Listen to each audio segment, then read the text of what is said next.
Saudi के बारे में सूचना आ रही है कि सऊदी का भी लगातार प्रेशर था अमेरिका पे कि जल्दी कार्रवाई करिए, जल्दी कार्रवाई करिए। और सऊदी की जो दुनिया की भी सबसे बड़ी रिफाइनरी मानी जाती है, उसके ऊपर अटैक करना ड्रोन के द्वारा, उसमें आग लगना, अब तो बंद हो गया वहां तेल उत्पादन। तो सऊदी एक एंगल है क्या इस पूरे प्रकरण में? सऊदी का एक एंगल आपको समझने के लिए आपको देखना पड़ेगा कि पिछले 3 साल में गल्फ ऑफ एडन में क्या हुआ है। रेड सी का मुहाना जो है नीचे, जब वो नीचे आके मिलता है अरबियन सी के साथ, अगर आप सऊदी अरबिया का नक्शा देखेंगे तो रेड सी के साथ साथ साथ साथ जॉर्डन के बाद सऊदी अरबिया शुरू हो जाता है। वो पूरा का पूरा रेड सी जो है, एक तरफ सऊदीज है और एक तरफ उसके सामने रेड एरिया है, और नीचे वो क्या नाम है, ये जो नया स्टेट बना है बिल्कुल मुहाने पे क्रॉस रेड सी, क्या नाम है उस देश का, अभी आएगा मैं बताता हूँ। तो और फिर नीचे यमन है। तो यमन में सऊदी और यूएई वाले इकट्ठे लड़ रहे थे हूतियों के खिलाफ।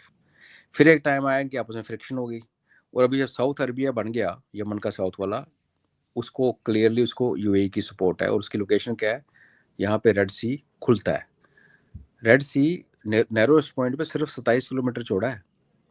ये ऐसे कहने को सी है, पर 27 किलोमीटर क्या सी होता है, 27 किलोमीटर आप देख सकते हो एक्चुअली। और उसी के साउथ में जैसे ही रेड सी से आप निकले और सामने गल्फ ऑफ एडन में एंटर किया, तो सामने एक सोरोस आइलैंड है, सोरोको आइलैंड है, जो यमन का था, उस पर यूएई ने कब्जा कर लिया। जब यमन की वॉर चल रही थी उनका एयरबेस बन गया। इधर आप आए तो एरिट्रिया में यूएई ने अपना एयरबेस बनाया। सोमालीलैंड की बात कर रहा था मैं। तो जो सोमालीलैंड बना, सोमाली से कट के, वो उसको यूएई और इजराइल ने रिकॉग्नाइज कर लिया। यूएई और इजराइल के रिश्ते जो हैं उसका अगर आप देखेंगे तो अब्राहम अकॉर्ड तो है। I2U2 में India, Israel, UAE and USA का जो बना था नॉन मिलिट्री अलायंस क्वाड के बाद, उसके लिहाज से देखें तो इजराइल और यूएई दोनों काफ़ी क्लोज हो गए।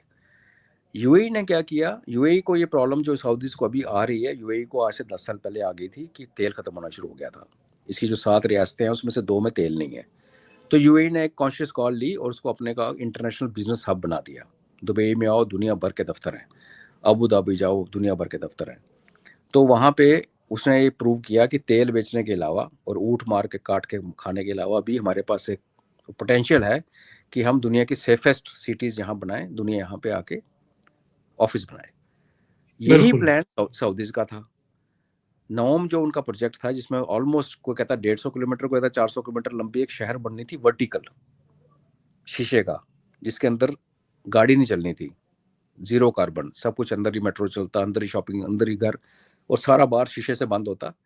मतलब 100, 150 या 400 किलोमीटर जितना भी होता, और शायद 10 या 12 किलोमीटर चौड़ा होता, दैट्स इट। एक दीवार जिसके ऊपर लोगों ने कहा था ये मत बनाओ, बिकॉज वो जो पशु जो इधर से उधर माइग्रेट करते हैं उनको तो पूरा बैरियर खड़ा हो जाएगा।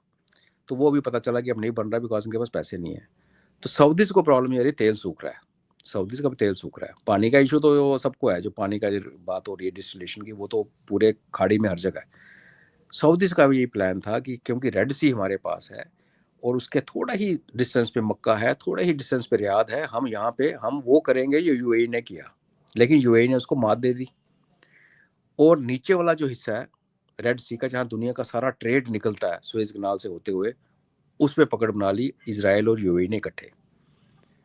तो एक तरीके से देखा जाए तो सऊदीज एक तरफ हो गए और यूएई उसके सामने खड़ा हो गया। यूएई, सऊदीज, अभी कतर, ये 3 रिचेस्ट कंट्रीज हैं। उसमें फोर्सेस वाइज सिर्फ यूएई और सऊदीज के पास एयरफोर्स है तगड़े वाली, बाकी तो ऐसे ही है। तो सऊदीज को यूएई के साथ भी आंकड़ा था, और सऊदीज को ईरान के साथ आंकड़ा तो था ही था। लेकिन हम ये ना भूलेंगे 7 अक्टूबर के अटैक से जस्ट पहले, जब अब्राहम अकॉर्ड चला रहा था ट्रंप, तो तब ट्रंप ने शुरू किया था, फिर तो ट्रंप निकल गया था। 7 अक्टूबर के टाइम पे बाइडन था कि सऊदीज का ऑलमोस्ट अब्राहम अकॉर्ड होते होते हो गया था। और ये लोग कहते हैं कि सऊदीज का अब्राहम अकॉर्ड ना हो इसलिए ईरान ने 7 अक्टूबर करवाया। मगर आप ये भी देखें कि चाइना ने सऊदीज को ईरान के साथ हाथ मिला दिया था जब अमेरिका पीछे हट गया था। तो यहाँ इतना ज़्यादा कॉम्प्लेक्स है ओमकार जी कि शिया सुन्नी बोल के अगर हम छोड़ दें इस कॉन्फ्लिक्ट को, तो हम शायद ऊपर की सतह पे रह जाएंगे। यहाँ पे शिया सुन्नी के अलावा बहुत ज़्यादा कॉम्प्लेक्सिटीज़ हैं। खाड़ी का कोई देश नहीं है जिसके अंदर शिया बहुत तगड़ी पॉपुलेशन में नहीं है। सऊदी अरबिया के ऑयल फील्ड में सारी पॉपुलेशन शिया की है। इराक 65% शिया है। कुवैत में बहुत सारे शिया हैं। तो ये सिर्फ शिया सुन्नी का मामला नहीं है। यहाँ पे डायनास्ट हैं जो खानदानी राजा राज करते हैं। जॉर्डन में है, सऊदीज में, ये जो रॉयल डायनेस्टीज हैं, इनकी आपस में बहुत सारे पंगे हैं। तो उस नज़र से देखेंगे तो सऊदीज को अगर सऊदीज ने ऐसे किया है, अमेरिका को बोला कि शुरू करो, जल्दी करो, कि ईरान को भी चेपो, और यूएई, उसको पता था कि ईरान यूएई को चेपेगा, ये नहीं पता था कि मैं भी चिपूंगा। अभी अरामको की जो बात कर रहे हैं आप, एक बार कुएं में आग लग गई, जो स्टोरेज में आग लग गई ओमकार जी, वो कई बार तो 1-1 साल बाद बुझती है। तो जिस बिल्कुल। वीडियो में ये आ रहा है कि ये अटैक हुआ, ये वीडियो है, धुआं उठ रहा, नीचे लिखा आग पे काबू पा लिया गया है, तो वो धुआं कहाँ से आ रहा है? तो वहाँ डैमेज बहुत ज़्यादा वो डैमेज बहुत ज़्यादा हुई है। तो ये सऊदीज का एलिमेंट नकारा नहीं जा सकता। पर देखिए ना, बर्बादी होगी ना, फिर अपनी भी करवा ली और इलाका पूरा, तेल नहीं बिकेगा भी आपका, कर लो जो करना फिर।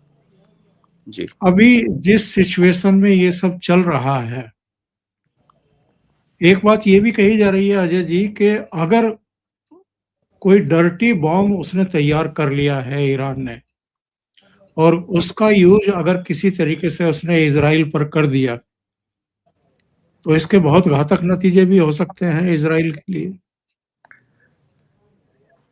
डर्टी बम तो फिर देखो, वो समझ लो न्यूक्लियर ही हो गया, उसके एक लेवल नीचे है। और मैं तोपखाने को बिलोंग करता हूँ, तो मैं समझता हूँ कि अगर आपके पास इनरिच्ड यूरेनियम है, जो कि ईरान के पास है, वो आपने एक नॉर्मल तोप के गोले में डालना है और उसको फायर कर देना है।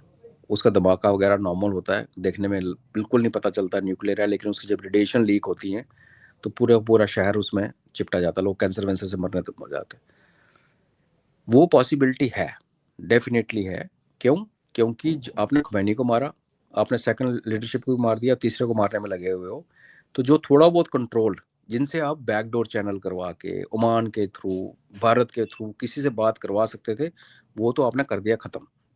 आज की खबर ये है कि आईआरजीसी के 31 डिफरेंट अभी बन चुके हैं आइलैंड्स ईरान के अंदर, और वो वहाँ के जो लोकल कमांडर्स हैं, उनको जो पहले निर्देश दिए गए थे, जिनकी प्रैक्टिस की थी इन्होंने कि ऐसा होगा, कमांड एंड कंट्रोल टूटेगा, कम्युनिकेशन टूटेगी, तो आपको क्या काम करना है, वो उनको पता है। वो उसमें से कौन सा कमांडर कितना पागल है और कितना फंडामेंटल से किसी को नहीं पता। इनफैक्ट हमें तो पता ही नहीं उससे कमांडर कौन कौन है। अभी ये जो हॉर्मुज में हो रहा है, अभी ये भी सुनने में आ रहा है कि हॉर्मुज को बंद करना ईरान का इरादा नहीं था, क्योंकि उसको अपना नुकसान भी होता है तेल का। लेकिन अभी उसके सेंट्रल लीडरशिप खत्म होने के बाद जो हॉर्मुज के खाड़ी के साथ साथ जो उनके लोकल आईआरजीसी कमांडर हैं, ये उनके पंगे हैं। उन्होंने अनाउंस कर दिया कि यहाँ से किसी को हम ना आने देंगे ना जाने देंगे, और 3 जहाज डुबो दिए उन्होंने। तो उस संदर्भ में अगर आप देखेंगे कि जब सेंट्रल लीडरशिप नहीं है, अकाउंटेबिलिटी नहीं है, आप कुछ, आज हरमुज में कोई डूबता है तो आप किसको बोलोगे? खमैनी ने डुबाया, वो तो मर गया, प्राइम मिनिस्टर, सब कुछ चेप दिया आपने। तो फिर कोई कमांडर उठ के जो थोड़ा बेवकूफ़ी की लाइन के परली साइड बैठा हुआ है, तो वो चला देगा, और वो चल गया तो उसके बाद तो फिर एक न्यूक्लियर वॉर की तरफ देख रहे हैं आप। फिर तो कोई बर्दाश्त नहीं करेगा, बिकॉज उसका इम्पैक्ट जो होगा वो लोगों को इम्पैक्ट करे, उससे पहले रेडियो एक्टिविटी जो है वो आज की साइंस आपको इनेबल कर देती है, पता चल जाता है। और दूसरी, अगर डर्टी बम ना यूज़ करे, सपोज ये अभी सामने आ रहा है, जब रात को तेल अवीव पे जो मिसाइल फायर की उन्होंने, हाइपरसोनिक, जिसको वो नहीं रोक पाया आयरन डोम, वो बिल्कुल घरों की लेवल पे जाके उसके 9 वार हेड निकले। अब 9 वार हेड को आप रोक नहीं सकते, दुनिया में ऐसा कोई डिफेंस सिस्टम बना ही नहीं। हाँ, अगर 3-4 किलोमीटर ऊपर फटे और नीचे आपके पास बहुत सारी मिसाइल्स हैं, तो आप एक एक मिसाइल फेंकोगे तो हो सकता है। इसका मतलब ये है कि ईरान ने जो अभी तक मिसाइल जो पहले मार रहा था, वो जिसमें उसने ड्रोन भी चलाए, मिसाइल भी चलाए, वो उसकी बेस्ट नहीं है।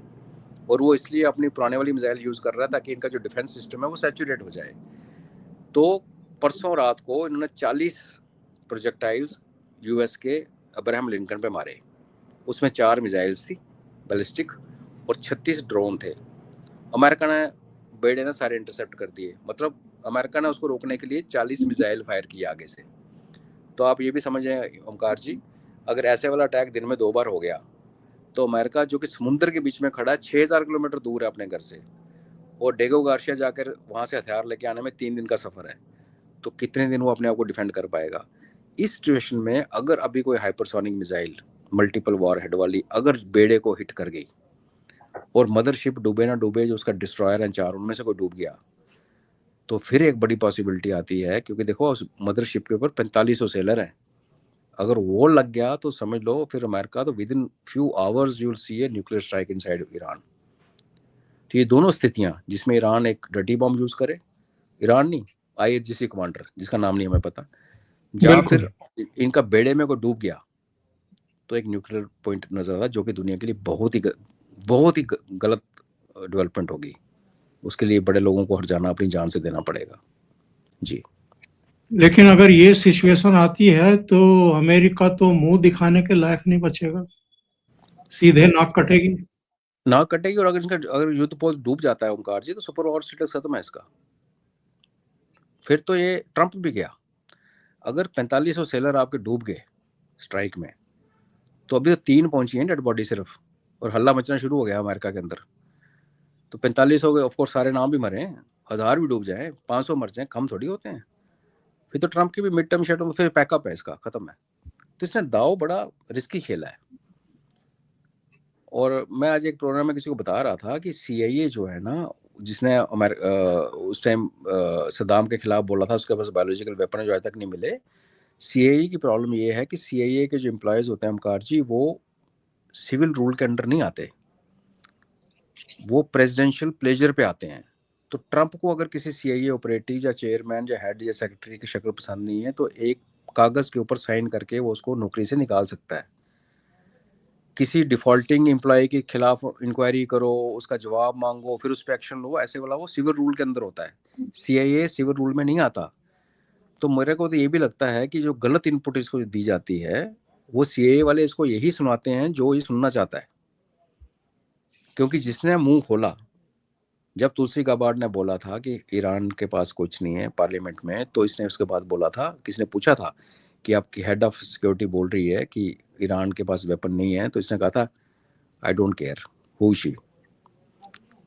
तो अगर आप सीआईए के हेड हैं, डायरेक्टर हैं, और अच्छी पावर इंजॉय करते हैं पूरी दुनिया में, आपकी अपनी पूरी दुनिया ही आपकी है, सीआईए हेड है, और बिल्कुल। आपको पता है कि आप प्रेसिडेंट के आगे कुछ सही बात करोगे जो पसंद नहीं आएगी और आपको निकाल देगा, तो आप क्या करोगे? बोला ठीक है यार, इसको वही सुनाओ जो उसको पसंद है, लेने दो डिसीजन।